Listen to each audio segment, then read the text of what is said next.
Yun mga kalapatid, so update lang tayo dito sa mga wires natin.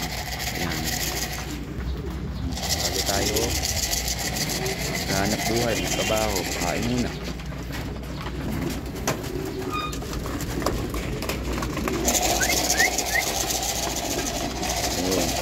Ayan, ito pa lang si ano natin, yung apariklaker natin nung last Sunday. Sinama natin siya sa TOS sa Limba, may basiya kanina. Ayan, nakauwi naman na siya. So yun, last TOS na niya. Bale, by Friday kakarga na natin siya for final lap ng DPCM. Ayan. So isa lang yung butas niya mga kalapatids. Sayang, may laban-laban sana sa superset kung nag-clock to nung 4th lap sa Ilagan Isabela. Ayan, yun lang yung pagkain niya. Simple lang.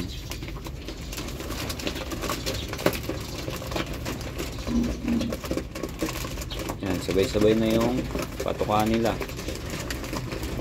Pati nung mga ano natin, yung mga young bird natin dyan na for next year, tapos yung mga South Warriors natin ngayon, ongoing yan, nagtitraining yan sila ngayon.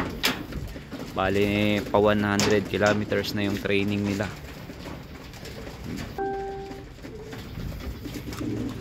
So yan, ayan, update lang tayo.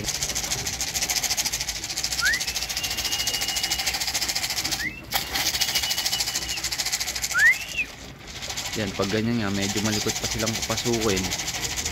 Kasi ano lang naman to, low fly. Pero pagdating ng derby, yan, mas madali na yan sila papasukin. Pag malayo na yung mga race. Yan.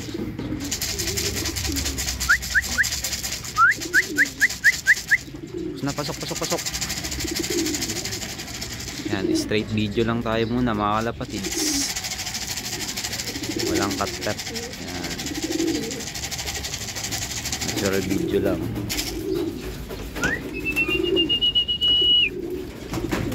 Kumain, no? Ayan, ganyan lang.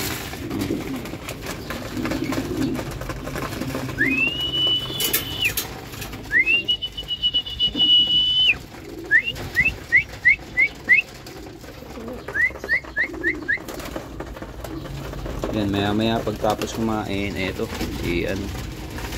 si ano natin, pinangalanan na natin siya. Pangalan niya is Only Hope. Napakapakan na pa yung tae dun sa ano. Yan, si Only Hope. Yan.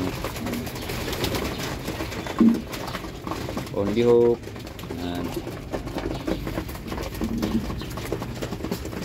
Yung mga kasama niya, wala na, hindi na sila umalik, pero hintayin pa rin natin sila, lalo si Tanda kasi bali pangalawang season niya na. Ano na yun, pangalawang karera niya na. Ito ano to young bird pa yan ng North.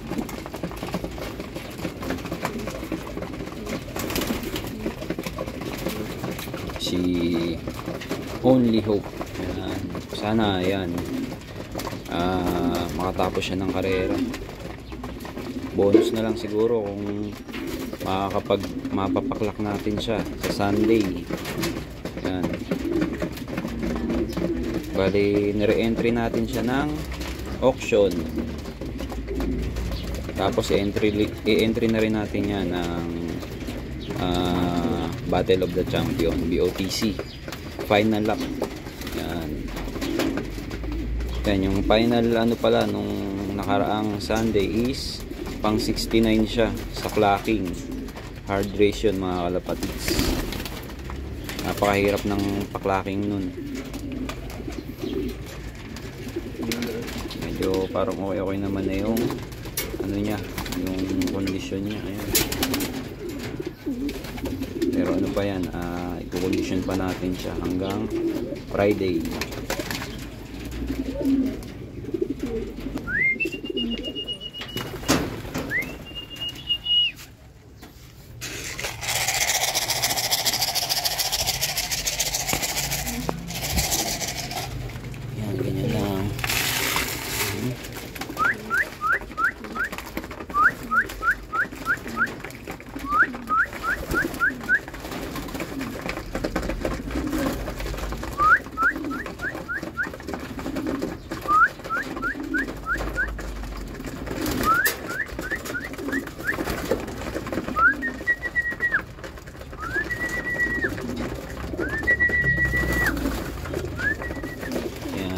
update lang din tayo dun sa mga ano natin. Pang ano to mga kalapatids, bali pang North Summer. Yan, kakasama lang sila dito sa loop natin kasi wala naman tayong pang bukod. North Race 2025. Yan. Kahapon nga is napakawalan na natin sila once pa lang. Yan. Ngayon ihayaan ulit natin sila makawala buong araw para mapamilyar sila dun sa paligid nila. Mamaya natin sila papakulan pag tanghali na, yung tirik na yung araw, para hindi muna sila lumayo. Hayaan muna natin silang mapamilyar dun sa labas. Yan. Bali bagong sistema natin ginagawa yan dito sa loop natin, kasi ito na yung nakaraang in-apply natin ng sistema. Medyo okay naman yung naging balik kumpara dun sa, o yung naging feedback kumpara dun sa mga ginagawa natin ng mga nakakaraang taon. Ayan. Tsaka medyo satisfied naman tayo dun sa naging karera natin ngayong norte, kahit paano lumalaban yung mga warriors natin at nakapanalo naman tayo kahit paano sa mga pooling, sa mga tag. Kumbaga kumpara nung mga nakaraang taon is medyo ano tayo sa gulong. Yan, kasi talagang totally gulong, walang nakakamit. Kahit ngayon kahit paano may nakakamit na tayo. So yun, aral-aral pa rin, continuous learning nga ika sabi ng mga veterano. Ayan.